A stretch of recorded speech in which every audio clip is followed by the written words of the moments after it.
하나님의 크신 은혜와 평강이 성도님들 심령과 삶 가운데 충만하시기를 주님의 이름으로 축원을 드립니다. 이번 추석 명절은 사상 첫 폭염 추석이었다고 합니다. 오곡 백가가 익어가는 가을 날씨가 아니라 한여름처럼 낮에는 30도 이상 되었고 또 밤에도 기온이 25도 이하로 낮아지지 않는 열대야의 밤을 지내야 했습니다. 지구 온난화로 인해서 기후 변화를 절실히 체감하는 그러한 추석이었습니다. 로마서 8장의 말씀처럼 피조물이 함께 탄식하면서 함께 고통 겪고 있는 이때에 하나님의 아들들이 나타나기를 고대하고 있는 때입니다. 무엇보다 우리 그리스도인들이 청지기로서 역할을 감당해서 하나님께서 지으신 이 자연을 보존하는 데 앞장서야 할 줄 믿습니다. 이렇게 피조물이 신음하는 이때에 우리는 하나님의 강권적인 역사하심이 나타나서 모든 만물과 자연을 회복시키시기를 바라게 됩니다. 때로는 이러한 자연의 변화, 자연 현상의 변화를 볼 때에 하나님께서 아무것도 하시지 않는 것처럼 느껴질 수도 있습니다. 그래서 그 누구도 무엇을 어찌할 수 없는 것 같은 무기력에 빠지기도 합니다. 하지만 분명 하나님은 이 세상을 창조하시고 역사를 주관하시고 우리의 생사화복을 주관하실 뿐만 아니라 우리 삶 가운데에 세밀히 간섭하시고 관여하시는 분이십니다. 그래야 해서 당신이 이루고자 하시는 그 계획을 온전히 이루어 가시는 분, 바로 전지전능하신 분이 바로 우리 하나님이십니다. 우리가 아무리 지혜롭다 할지라도, 영리하다고 할지라도 하나님의 어리석음만 못하고 또 우리가 아무리 많은 수를 써서 무언가를 하려고 해도 하나님이 가지고 계신 그 방법과는 비교 불가할 정도로 하나님의 그 수는 많고 넓습니다. 시편 139편 17절부터 19절을 보면 이러한 하나님을 이렇게 찬양하고 있습니다. 하나님이여, 주의 생각이 내게 어찌 그리 보배로우신지요, 그 수가 어찌 그리 많은지요. 내가 세려고 할지라도 그 수가 모래보다 많도소이다. 내가 깰 때에도 여전히 주와 함께 있나이다. 하나님이여, 주께서 반드시 악인을 죽이시리이다. 피 흘리기를 즐기는 자들아 나를 떠날지어다. 하나님의 생각이 우리에게 그 무엇과도 비교할 수 없을 정도로 보배로우시고 또 우리가 생각하는 수보다도 하나님께서 가지고 계신 수가 훨씬 많다라고 시편 139편은 말씀합니다. 아무리 우리가 무슨 수단과 방법을 쓰더라도 하나님이 가지고 계신 그 방법, 그 가지의 수가 무한히 많다라고 하는 사실이죠.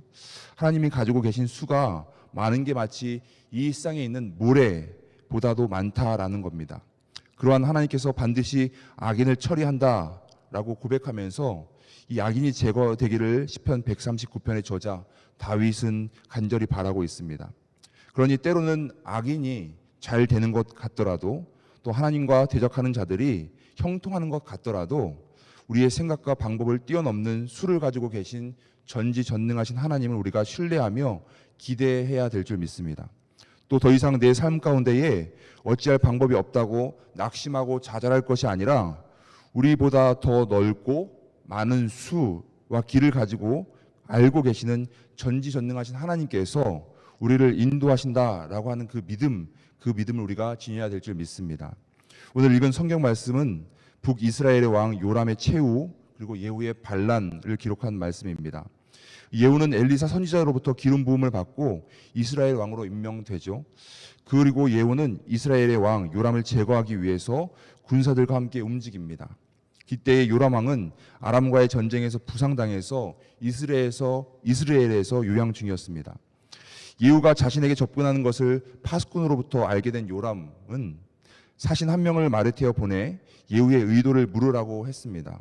그러나 예후는 그렇게 자신에게 온 사신을 자기 편으로 끌어들입니다. 사신으로 보냈던 사람이 돌아오지 않으니 또 다른 사신을 예후에게 보냈지만 예후는 또 그 또한 자기 편으로 끌어들입니다. 사신들이 돌아오지 않자 요람이 직접 나와서 예후를 만나는데 그 만난 장소가 바로 나봇의 토지였습니다. 우리 신앙이 없는 자들은 물론이고 또 하나님의 주권을 믿는 우리들까지도 때로는 우연이라고 하는 그 말을 사용합니다. 우리의 이성이나 지성으로 파악할 수 없는 일들이 일어났을 때 이 단어를 많이 사용하는데 그런데 신앙적으로 본다고 한다면 우리 삶 가운데 우연히 일어나는 사건은 없습니다. 그 모든 것이 하나님의 주권, 다스림 아래에 있기 때문입니다. 오늘 예후와 요람이 만남도 마찬가지입니다. 분명 그곳에서 만나는 것이 하나님의 계획, 하나님의 뜻이었습니다. 사신을 보내도 돌아오지 않자 요람이 나봇의 토지에서 예후를 직접 만나서 평안하냐라고 묻지만 예후는 내 어머니 이세벨의 음행과 술수가 이렇게 많은데 어찌 평안이 있겠냐라고 합니다. 즉 아합 왕가의 이스라엘에 불러온 그 우상 숭배 악행으로 인해서 평안은 없다라고 하는 선포였습니다. 예후의 이러한 선전포고를 들은 요람은 예후의 의도를 깨닫고 도망치려고 하지만 예후는 힘을 다해서 활을 쏴서 요람을 죽입니다. 그리고 예후는 요람의 시신을 나봇의 밭에 던지면서 하나님께서 나봇의 피를 갚으신 것이다 라고 말합니다. 이는 요람의 아버지 아합 왕이 나봇을 죽이고 그의 포도원을 빼앗은 일에 대한 하나님의 심판이었습니다. 아합과 이세벨에 대한 하나님의 심판의 말씀이 계속 성취되고 있음을 우리가 보게 됩니다. 오늘 사건 예후를 통한 요람의 죽음은 하나님의 심판이 잘 드러나는 사건입니다. 여기서 하나님의 심판이라고 하는 것은 아합 왕가에 대한 죄악에 대한 응보라고 할 수 있습니다. 아합과 이세벨의 우상 숭배와 악행, 특히 나봇의 포도원을 강탈한 그 죄, 하나님의 공의로 인해서 결국 되갚아지게 됩니다. 분명 우리 하나님께서는 모든 죄악을 기억하고 계시고 정의롭게 심판하신다는 것을 우리가 다시 한번 깨닫게 됩니다. 그렇기에 우리 하나님은 사랑의 하나님이실 뿐만 아니라 공의의 하나님, 정의의 하나님이심을 우리가 잊지 말아야 합니다. 오늘 말씀에서 나타난 예후의 반란, 요람의 죽음은 단순한 정치적인 사건이 아닙니다. 이 사건은 세상의 주관자 되시고 역사를 이끌어 가시는 하나님의 주권적인 개입을 드러냅니다. 우상 숭배와 죄악은 더 이상 용납될 수 없고 하나님은 그들을 제하시고 새로운 지도자를 세우십니다. 이처럼 전지전능하신 하나님께서 아무것도 하지 않고 계신 듯 하지만 결국에 역사의 주관자 되시는 하나님의 뜻 안에서 모든 역사가 이루어지며 아무리 그 어떤 권력을 가진 자라 할지라도 그가 하나님 앞에 죄를 범했다고 한다면 하나님의 심판을 피할 수 없게 됨을 우리가 보게 됩니다. 그렇다면 우리가 나봇의 사건에서 보듯이 의로운 자가 고난을 당하고 불의한 자가 권력을 휘두를 때에 우리는 하나님의 심판과 정의를 인내하며 기다릴 수 있어야 합니다. 분명 하나님께서는 지금도 일하고 계시고 언약을 이루어가고 계시기 때문입니다. 앞서 시편 139편 17절부터 19절 말씀처럼 우리의 계획이나 우리의 방법보다 하나님의 수가 모래처럼 많기에 비록 우리가 바라는 때가 아니라 시간이 좀 더 걸릴지라도 우리의 생각으로 파악하거나 이해하기가 어려울지라도 하나님의 그 언약, 그 계획과 방법은 반드시 이루어짐을 믿어야 합니다. 깡패였다가 회심해서 목사가 된 걸로 잘 알려진 김익두 목사님은 하나님의 은혜로 변화된 인물이죠. 과거에 폭력적인 사람이었지만 예수님 만나고 나서 이전의 모든 죄악된 행동을 회개합니다. 그리고 하나님의 복음을 전하는 목사가 됩니다. 분명 죄에 대한 회개가 있어야 하고 그 모든 것이 주님의 뜻과 계획 안에 있음을 우리가 보게 됩니다. 오늘도 우리 하나님은 사랑의 하나님이실 뿐만 아니라 정의의 하나님이심을 우리가 잊지 말아야 합니다. 하나님 앞에 범죄한 것이 있다고 한다면 서슴없이 우리의 죄를 먼저 회개해야 됩니다.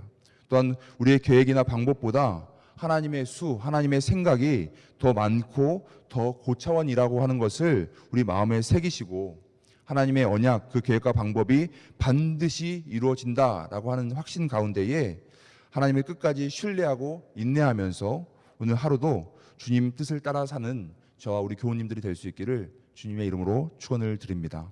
함께 기도하겠습니다. 전능하신 하나님 아버지, 무엇보다 주님 앞에 우리의 죄를 고백하며 회개합니다. 우리의 삶을 주님께서 온전히 다스려 주시옵소서. 우리의 삶에 주님의 언약 안에 있음을 또한 믿음으로 고백합니다. 또한 주의 생각이 보배로우시고 주의 수가 모래처럼 많음도 고백합니다. 주님의 생각과 계획과 방법으로 이루실 주님의 언약을 신뢰하며 주님 뜻 안에 순종하며 인내하는 자들 되게 하여 주시옵소서. 우리에게 맡기신 일들을 주님이 주시는 그 능력과 지혜로 온전히 감당케 하시되 특별히 주님 지으신 이 세계를 아름답게 보존하는 청지기로서의 역할을 감당할 수 있도록 은혜 내려 주시옵소서. 오늘 하루의 모든 삶도 주님께 맡기고 의지하오며 우리의 삶의 주인 되시는 우리 주 예수 그리스도의 이름으로 기도드립니다. 아멘. 하늘에 계신 우리 아버지여, 이름이 거룩히 여김을 받으시오며 나라가 임하시오며 뜻이 하늘에서 이루어진 것 같이 땅에서도 이루어지이다. 오늘 우리에게 일용할 양식을 주시옵고 우리가 우리에게 죄 지은 자를 사하여 준 것 같이 우리의 죄를 사하여 주시옵고 우리를 시험에 들게 하지 마시옵고 다만 악에서 구하시옵소서. 나라와 권세와 영광이 아버지께 영원히 있사옵나이다. 아멘.